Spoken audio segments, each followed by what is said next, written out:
Good morning everyone, my name is Michelle. I hope you're doing well. Welcome to another video. It is Wednesday morning the 28th of August. So in this video I want to talk about the Madeline Soto case, and along with over 800 pages of discovery that was released in June and another bunch of documents from Kissimmee Police Department that has been released only a few days ago, we've also got 700 plus photos, mainly from inside the apartment, including, heartbreakingly, room 4, where Madeline and Stephan were sent so that Jen could have a good night's sleep downstairs. And presumably this is where Madeline was murdered. We also have vehicles and, interestingly, potential injuries, minor injuries, on Stephan Sterns' body. His body was all photographed.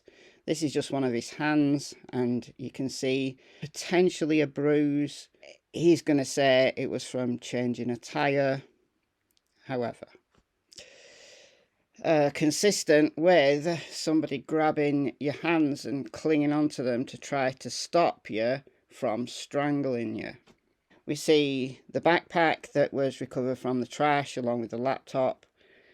What interests me though are these notes, and I want to hone in on some little notes that were found on the table, like the bedside table.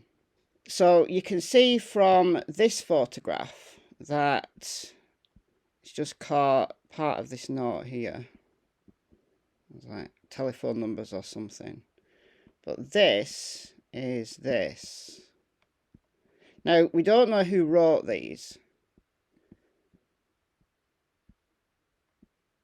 but these are from the table in room 4. Friday, 5:57 p.m. Looked like a 1990 Chevy Transar conversion van, white van with faded red stripes, beige curtains, and then a name and a phone number, which hasn't been redacted.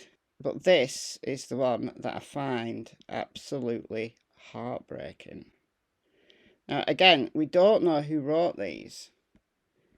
The language sounds like someone older than 13, but could this be Madeline kind of writing notes to herself? It could be Jen, it could be Stephan. I don't know who wrote this.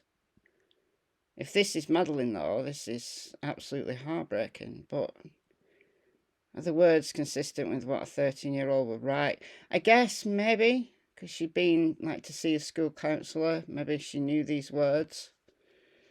My fluctuating moods, anxiety and trauma-related symptoms affect my memory, concentration, focus and energy levels. I also have severe trauma responses when I encounter all males. And then there's the end of the sentence crossed out, which I can't read. At the top also this is crossed out. My illnesses and conditions limit my ability to work by affecting my memory. So is that Madeline writing her innermost thoughts down? Is it Jen? Is it Stephan? We don't know. We don't know. But it is something that a counsellor or a therapist might tell you to do. Like write down how you're feeling, like in a diary, like a mood diary. And we do know that Madeline had seen a school counsellor about 6 times. So this comes from the discovery interview with Madeline's school counsellor on February 29th, 2024, 1 p.m. Blank stated she is the 7th grade school counsellor at blank, that's the Hunters Creek School.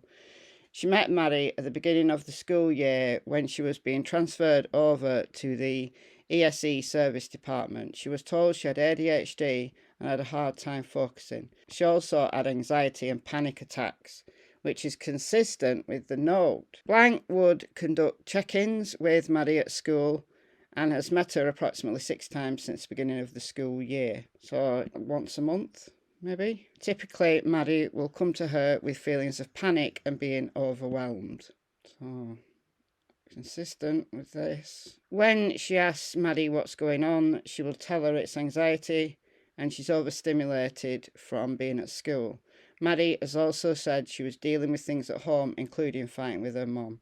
Mum would get upset because Maddie is forgetful and doesn't clean up like she's expected to. She disclosed when Mum yells at her, it makes her feel overstimulated, and then she can't respond the way she wants to. Counsellor blank stated they discussed strategies on how to calm herself down and talk to Mum when she's calm and how she's feeling. Again, consistent with writing some kind of mood diary.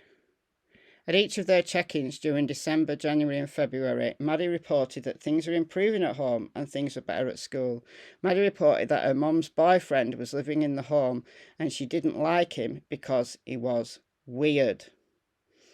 When she pressed Maddie about why she felt it was weird, she claimed it was because he ate all their food, hangs out in their living room and makes her feel uncomfortable. Maddie reported in December that Mum's boyfriend was moving out of the home and that made her happy. Maddie never discussed having depression or suicidal attempts or thoughts. Maddie never disclosed any relationship dynamics between her mum and her mum's boyfriend. She also never disclosed anything inappropriate happening between her and her mother's boyfriend. Maddie's mum told blank that Maddie was seeing a therapist weekly.